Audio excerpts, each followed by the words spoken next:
Uma boa noite a todos. É com alegria que novamente estamos aqui para mais um aprendizado da doutrina espírita. Então, a nossa mensagem da noite de hoje nos diz o seguinte: apegue-se a um fio de esperança.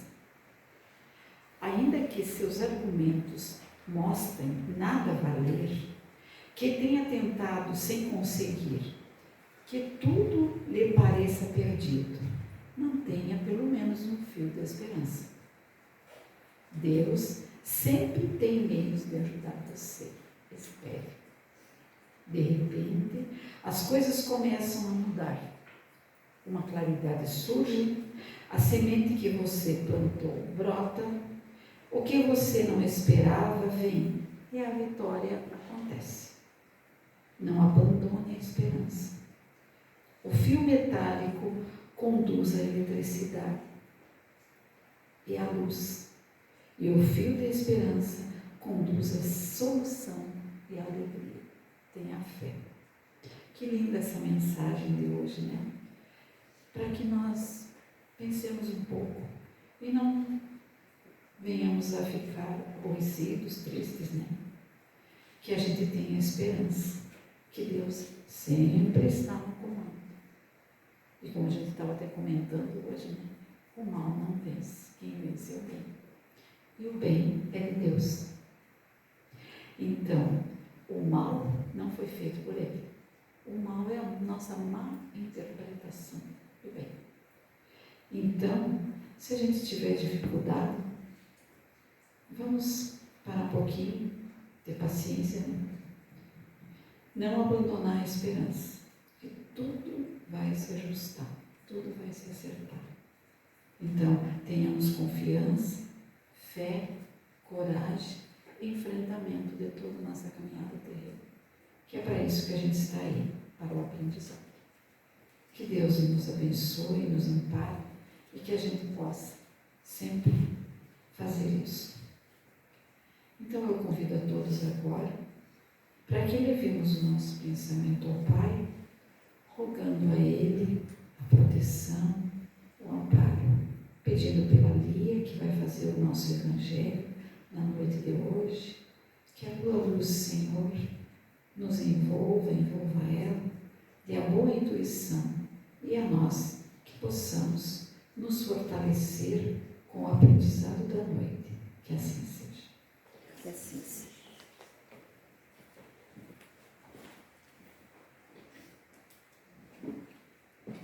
Uma boa noite a todos, sejam todos muito bem-vindos.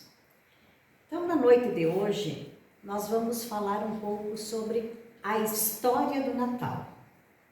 Nós estamos num período do ano em que tudo gira em torno do Natal, das confraternizações, da ceia, dos presentes, mas muitas vezes nós fazemos, replicamos atitudes, informações, e nós nunca paramos para pensar de onde vem isso.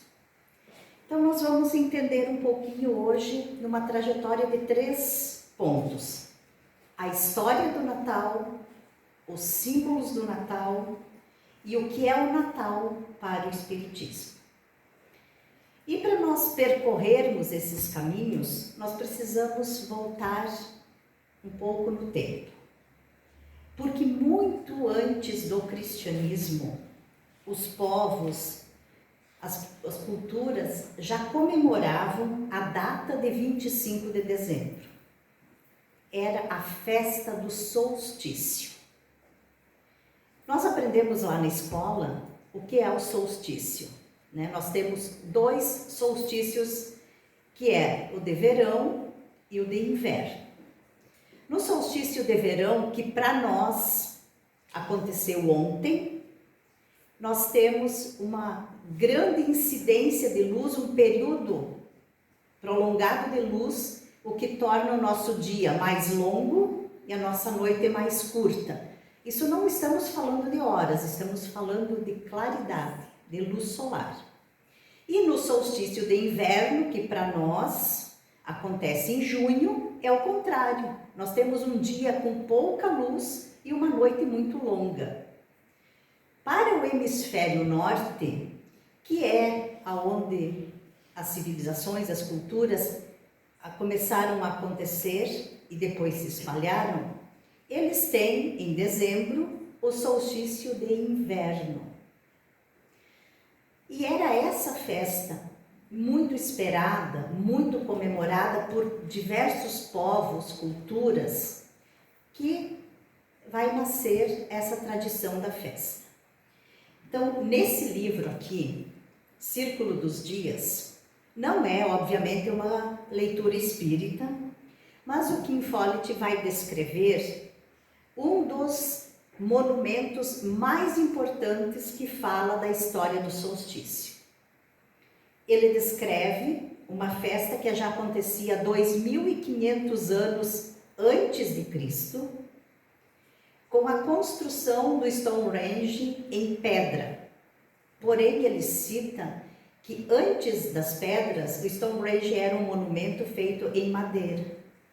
Então, se nós pararmos para pensar nessa descrição, né, nisso tudo, nós vamos entender que a festa do solstício, ou seja, as pessoas comemoravam a data de 25 de dezembro há mais de 3.000 anos antes de Cristo. Então, a festa do solstício ou a passagem, o acontecimento do solstício, esse fenômeno astronômico, ele marca e define as estações. Para nós, aqui na região sul do Brasil, nós temos 4 estações que elas são quase que bem definidas. Em alguns lugares, eles não têm essa separação. Então, nós tivemos ontem o solstício de verão. A partir de agora, então, os nossos dias começam a se tornar um pouquinho mais curto a cada dia, até o equinócio em março, quando marca o início do outono.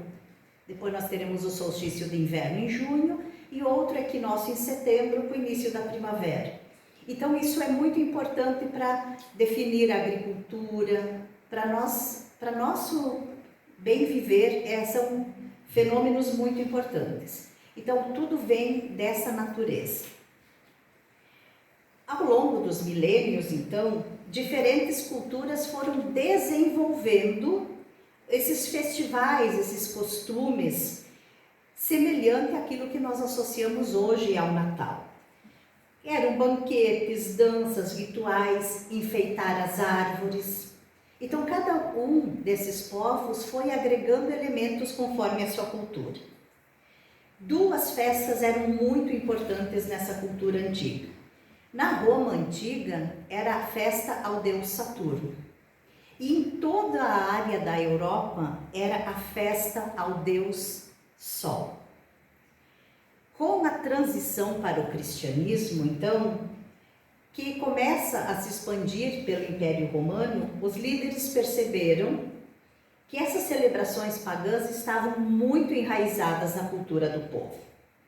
E que assim eles resolveram escolher uma data de uma festa marcante já, tradicional para o povo, para ser a data do nascimento de Jesus. E aí eles vão ressignificar a proposta. Ao invés do renascimento do sol, eles vão dizer, é o nascimento do Salvador. Portanto, o Natal cristão não nasce na data do nascimento de Jesus. Foi uma proposta construída em cima de algo que já existia. Foi proposital e foi, na verdade, bem construído essa data, essa ideia. Por que surge essa ideia do Natal cristão? No ano de 313 depois de Cristo, ou seja, quase 3 séculos depois do nascimento de Jesus, o Constantino vai dizer, agora Roma é cristã e concede a liberdade para os cristãos para que eles proferissem a fé.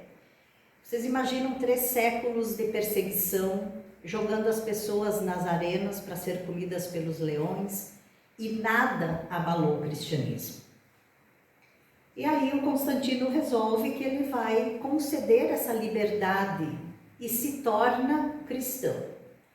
Lamentavelmente não foi um ato de bondade, Constantino tentava de todas as maneiras se manter no trono e no poder do Império Romano. Mas ele, através desse édito, dessa lei, vai dizer que a data, então, vai ser 25 de dezembro para o nascimento de Jesus. Porque após essa liberdade religiosa, ele precisa colocar algumas questões, algumas datas no calendário cristão. E o nascimento de Jesus era uma data que precisava ser dita. Tal dia Jesus nasceu. Escolheu então uma festa que já existia, que as pessoas já comemoravam, que já estava aculturada no povo. E aí então ele vai dizer assim, que ao invés do nascimento do sol ou renascimento do sol, eles passam a batizar como o nascimento do sol da justiça, que seria então o nascimento do menino Jesus.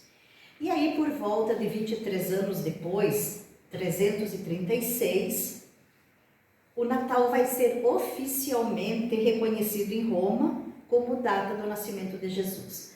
Aí a gente pensa assim, o Império Romano era imenso nessa época. Não existia internet, não existia correio, não existia telefone.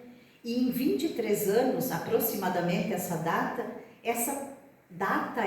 cultura, essa comemoração se espalhou como nascimento de Jesus. Então, independente do meio de comunicação, as coisas aconteciam. E aí, a partir dessa promulgação dessa lei, a data vai se espalhar e em diversas regiões a festa vai ser comemorada. Hoje, no nosso mundo atual, nem todas as religiões ou culturas ou sociedades comemoram o Natal no dia 25 de dezembro. Algumas religiões, por entenderem que o Natal é uma festa que tem raízes pagãs e na Bíblia não existe nenhum relato dessa data, simplesmente não comemoram o Natal. As igrejas ortodoxas russas, aquelas mais tradicionais, que usam ainda o calendário juliano, comemoram o Natal no dia 7 de janeiro, porque o calendário juliano ele está 13 dias atrás do calendário gregoriano, que é o que nós usamos. E na Ucrânia, por razões culturais e agora políticas, eles estão comemorando o Natal no dia 25 de dezembro. Mas o foco na Ucrânia do Natal é uma festa social, não religiosa. Então isso também é uma maneira de se distanciar um pouco da influência russa na Ucrânia. Os costumes pagãos persistiram nessa festa do Natal, mesmo com a lei de uma festa cristã.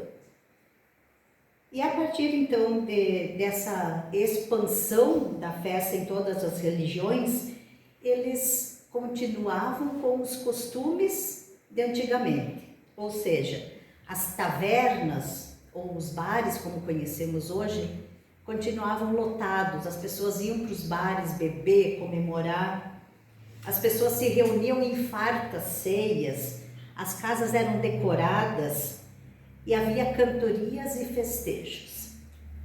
Porém, esses excessos, essa liberdade da festa começou a ser vista por alguns cristãos mais tradicionais como atos pecaminosos. E em torno do século XV, em alguns locais, esses cristãos tradicionais tentaram proibir a comemoração do Natal, dizendo que era uma festa que não condizia com os costumes cristãos e que também na Bíblia não havia uma referência para isso.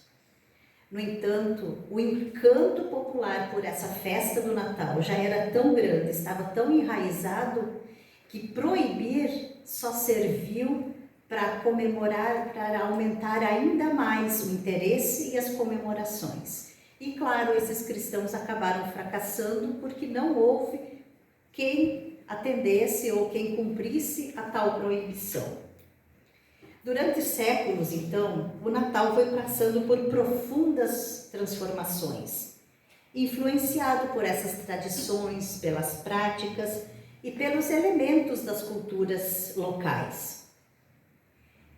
Durante algum tempo, então, começam a ser introduzidos os símbolos na festa do Natal, como o presépio, a árvore, a figura do Papai Noel e os presentes. Então vejamos um pouco desses símbolos. O presépio, como a gente vê até hoje, né? Um bebê num coxo, numa manjedoura, como se fala, cercado dos pais, os animais, o feno, daí os reis magos. Então isso tudo, São Francisco de Assis, em 1223, é o registro mais antigo que se encontra, pensou que o Natal, como era a data de nascimento de Jesus, precisava ter essa representação. E ele vai criar o presépio, e pouquíssima coisa mudou daquela ideia inicial de São Francisco. Como nós representamos hoje, ele foi imaginado e criado.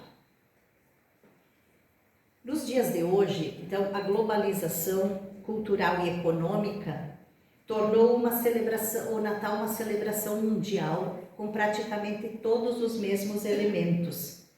E ela é hoje uma festa para alguns religiosa, social, mas para a grande maioria uma festa comercial.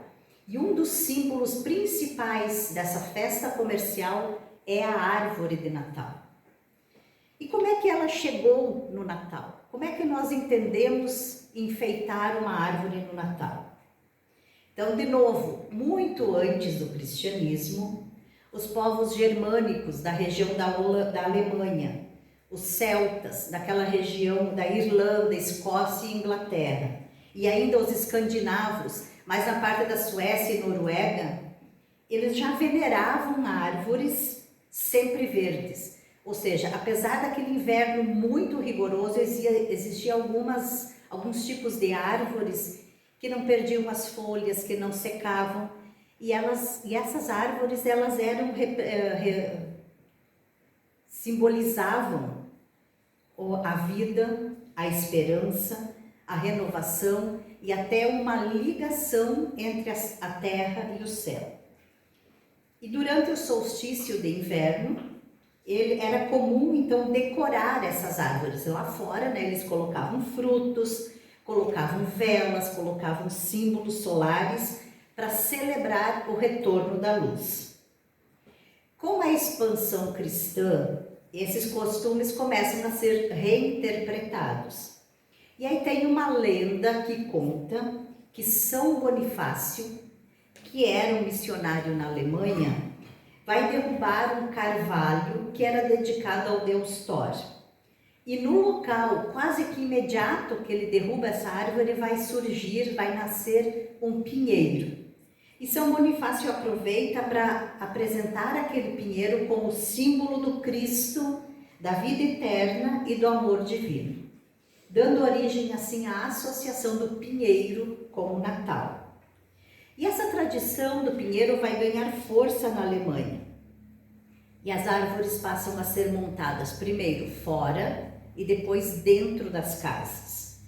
Nos séculos seguintes, elas vão se espalhar por toda a Europa por causa da imigração alemã. E são inclusive os alemães que trazem para o Brasil essa ideia de enfeitar uma árvore no Natal.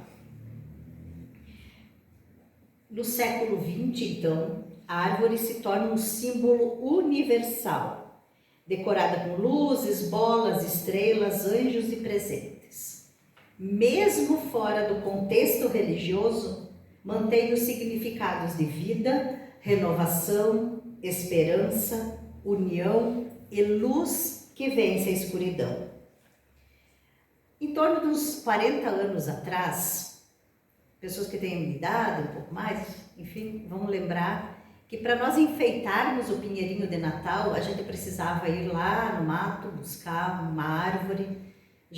Tinha muito pinheirinho americano, então a gente cortava aquilo, carregava para casa. Eu me lembro da minha infância, adolescência, que nós montávamos a árvore lá na igreja da comunidade onde eu nasci. Uma lata enorme com pedra, terra dentro, e decorava aquilo tudo. Não existia pisca-pisca, não tinha isso. E a gente tinha que molhar aquele balde com água e terra para que a árvore durasse até o dia 6 de janeiro. Mas no final, assim, aquele pinheirinho já tinha um cheiro tão ruim, porque ele vai murchando, né? Vai exalando um odor. E aí o que acontece? O Natal comercial vai nos salvar, né? Porque aí começa, quando começa a intensificar esse lado comercial do Natal, as compras do Paraguai salvam a gente, né? Não precisava mais ir no mato buscar uma árvore. As pessoas podiam comprar um pinheirinho que vinha primeiro do Paraguai, nas lojas, e hoje com a internet, com as lojas virtuais, a gente compra o tipo de árvore, já vem umas com enfeite e tudo. Então esse lado comercial intensificou e hoje a gente até se sente culpado se não montar uma árvore dentro de casa. Então o Natal vai ganhando ao longo do tempo esses símbolos e esse lado muito comercial. Um outro símbolo que todo mundo conhece, reconhece e associa ao Natal é o Papai Noel. E da onde vem esse símbolo? A figura do Papai Noel tem origem em São Nicolau, um bispo que viveu no século IV, conhecido por sua caridade e o seu hábito de deixar presentes em segredo. Uma lenda, olha só, uma lenda conta que ele ajudou um homem pobre, que na época ele precisava para que as filhas casassem, tivessem o dote, né? Então ele não tinha dinheiro. E aí São Nicolau vai deixar 3 bolsinhas com moedas, uma para cada uma das filhas desse homem, para que elas pudessem se casar. E essa devoção a São Nicolau vai se espalhar pela Europa através dos holandeses, que ao celebrar o bispo incentivavam as crianças a deixarem os sapatos de pau ou as meias perto da lareira. A gente fala em meias, em lareira, em solstício de inverno, enfim, porque nessa região da Europa agora é inverno, tem neve. Não é à toa que o Papai Noel vem com todas aquelas roupas e que os filmes de Natal, que tem alguns canais de TV que passam 24 horas por dia, 30 dias do mês de dezembro, todos os filmes têm a neve. Nós que vivemos nos trópicos, mas nós acabamos aculturando uma ideia de um Papai Noel de inverno. Então os holandeses, incentivando essa questão do bispo, as crianças deixavam penduradas nas lareiras as meias ou os sapatos de pau. Com a imigração dos holandeses, primeiro para os Estados Unidos e depois para outros países, eles levam essa cultura do São Nicolau. E ele vai ter, quando chegam aos Estados Unidos, os holandeses disseminam essa cultura e lá ele passa a ser simbolizado através de um rosto alegre, uma face robusta, um homem mais gordo, barba branca, roupa de inverno, trenó com renas e a fábula de chegar pela chaminé. E o Papai Noel ganha um endereço, o Polo Norte.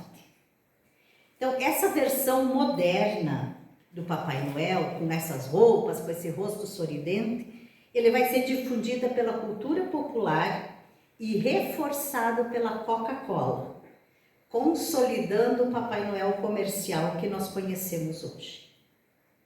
Mas qual é a influência da Coca-Cola no Papai Noel? Até o início do século XX, não existia uma única imagem do Papai Noel. A sua representação variava conforme o país, conforme a cultura, e ele podia aparecer em alguns locais, principalmente para os holandeses. Ele tinha um rosto mais austero, mais fechado, uma cara mais braba. E assim se assustava muito as criancinhas que o Papai Noel pegava, não trazia presente. E aí, e também ele aparecia com cores, a roupa com cores e modelos variados. A partir da década de 30, algumas campanhas publicitárias da Coca-Cola ajudaram a consolidar a imagem moderna do Papai Noel. aquele senhor de barba branca, com roupa vermelha, com botas pretas e um sorriso e gestos acolhedores. Então, embora a empresa da Coca-Cola não tenha criado o personagem, ela foi responsável por padronizar essa imagem que nós conhecemos até hoje. E no mundo inteiro se reconhece o Papai Noel com essa imagem. A barba, a roupa, as botas, em todos os locais. A campanha que encantou as pessoas era a imagem de um bom velhinho numa loja fazendo compras e tomando uma Coca-Cola, aquelas garrafinhas pequenininhas. E isso vai encantar de uma maneira tal e se espalha. E de novo, era uma época que não tinha, poucas famílias tinham televisão, não existia internet nem WhatsApp para a gente ficar mandando as fotos do Papai Noel na loja, e a imagem se espalha e encanta as pessoas. E aí as festas do Natal vão ser associadas a isso, começa a se difundir o lado comercial dos presentes e se reconhece o Papai Noel em filmes, em livros, inclusive nas culturas não cristãs. Nós poderíamos falar ainda de outros símbolos que está ali em Pieri, as bolas, as luzes, mas eu acho que a gente já entendeu qual é a importância do Natal, os símbolos, e sabemos então que ele foi construído inicialmente com uma ideia política, ele vai ganhar um respaldo religioso, mas hoje o Natal é principalmente uma festa comercial. A gente olha um filme de Natal, o máximo que acontece deles mostrar são pessoas em volta de uma árvore, de uma praça muito iluminada, com alguns cantos de Natal. Os filmes, os livros, os comerciais não descrevem as famílias indo a uma igreja, a um templo, a um culto. Então, o foco do Natal, ele é muito mais comercial do que qualquer outro, lamentavelmente, né? Mas depois a gente entender, então, essa diáspora do mundo aí e a história do Natal, para o Espiritismo, qual é o sentido do Natal? O que o Espiritismo diz para nós sobre o Natal? Para o Espiritismo, o Natal representa o nascimento da luz divina no coração humano. A importância do Natal não está na data, se ela é histórica, se ela é simbólica, se ela é cronológica, mas no significado moral e espiritual.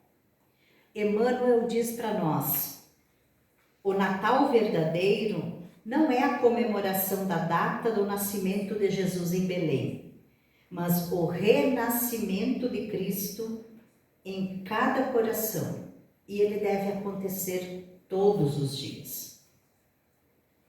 Para o Espiritismo, o Natal é ainda a renovação interior, pois o Natal chama a pessoa para reforçar o amor e a compaixão, perdoar e reconciliar-se, praticar caridade e colocar o bem acima de tudo. Jesus, com a sua vinda, trouxe para nós a chegada da luz moral a um mundo que ainda era muito ignorante. Jesus traz a revelação do amor, que é a base do Espiritismo. E o convite é o aprimoramento e a evolução espiritual. Portanto, o verdadeiro culto natalino é o serviço ao próximo, é ajudar sem ostentar, é consolar, é visitar os enfermos, é promover paz e reconciliação. A Meimei, um espírito que diz para nós assim: Natal é a oportunidade bendita de espalhar o bem, porque Jesus que se renova no coração humano, ele pede trabalho e fraternidade. Por isso a gente deve transformar o Natal não numa festa comercial de um dia do ano, mas numa prática diária. Que cada amanhecer seja um novo nascimento do Cristo em nós. Que ele seja um trabalho interior contínuo, uma renovação íntima e uma lição de humildade e amor, caridade, fraternidade, esperança e um guia que ilumina. Assim, quando nós formos montar a árvore na nossa casa, nós devemos também montar uma árvore de luz dentro de nós, que assim nós podemos iluminar a quem nós nos aproximarmos. E também que na nossa noite de Natal, na nossa ceia, com a nossa família, com os nossos amigos, que o Cristo seja a pessoa principal e não o Papai Noel. O simbolismo do Papai Noel, com sacos de presentes, ele deve ser representado pelas inúmeras boas ações que nós fazemos. Não só hoje ou só no dezembro, todos os dias. As caixas de presentes, aquelas embrulhadas, bonitas, com papel dourado, com fita cara, que muitas pessoas se endividam no cartão, ficam penduradas até o próximo Natal para pagar os presentes, que elas sejam representadas ou penduradas na nossa árvore através de ações e de conteúdo, que nós não sejamos só embalagem. Nós muitas vezes compramos aquilo que não podemos para mostrar que posso comprar ou que quero comprar. Então são atitudes que não levam à caridade nem à fraternidade, levam à ostentação. Isso não é um Natal cristão. Lembremos, o Cristo nos pede que nós sejamos conteúdo e não embalagem. As nossas atitudes fazem a diferença no dia a dia. Quando somos pessoas autênticas, nós olhamos nos olhos das pessoas e podemos dizer aquilo que fazemos e também podemos fazer aquilo que falamos. É isso que nós temos que ser. E antes de eu desejar Feliz Natal a todos, vamos fazer algumas reflexões. O Natal é um período de caridade, solidariedade, amor e esperança ou só uma festa comercial para você? O que eu estou doando ao outro? Pacotes ou ações? Os meus presentes têm preço ou têm valor? As minhas atitudes e ações refletem uma embalagem vazia e de aparência ou são reflexos de amor, caridade e generosidade? São perguntas que cada um de nós deve responder para si.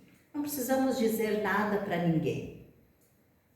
Eu tenho que saber o que essa data, o que esse momento ou o que esse mês representa para mim. Que tipo de atitudes eu tenho? Que tipo de ações? Que tipo de caixas? O que tem dentro? Que conteúdo eu estou espalhando? Natal é uma época cheia de carinho e amor. E ela deve ser preenchida por aquilo que realmente importa. E aí mais uma pergunta. O que importa para mim?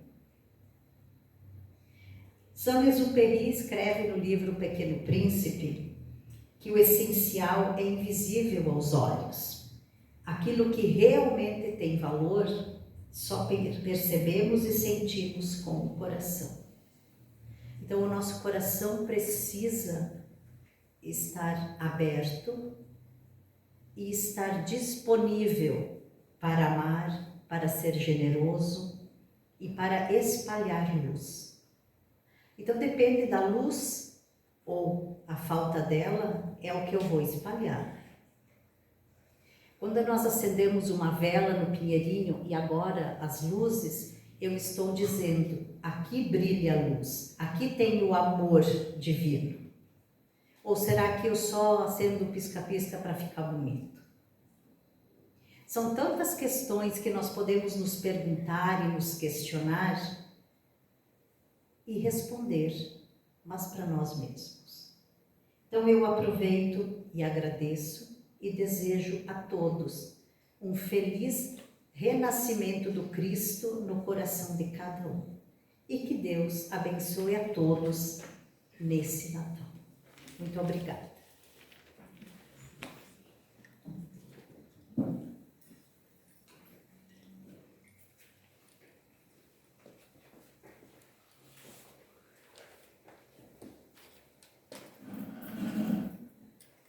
A gente agradece a Lia, a todo esse conhecimento que ela trouxe para nós na noite de hoje e essa reflexão também da importância do Natal.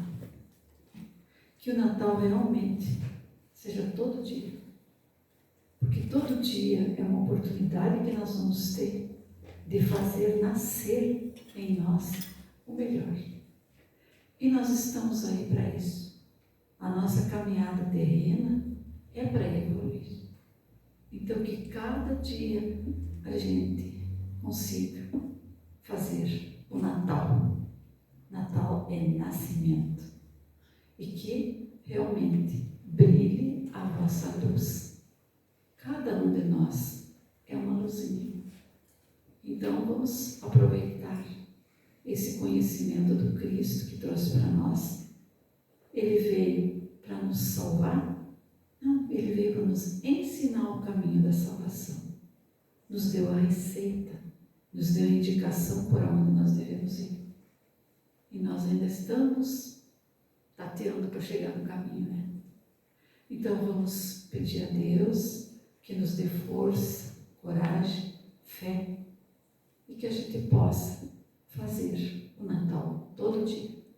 Um Feliz Natal a todos, abençoado, com muita luz, com muita paz, para que a gente possa aproveitar esta oportunidade que nós temos. Obrigada, Lia.